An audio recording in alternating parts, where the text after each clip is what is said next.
Mshukuruni Mungu kwa kuwa ni mwema, kwa maana fadhili zake ni za milele.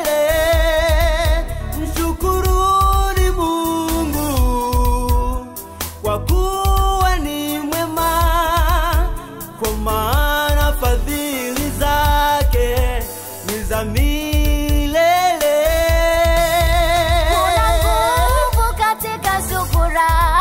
Kuna uzima katika shukrani, kuna ushindi katika shukrani, kuna uwisho katika shukrani.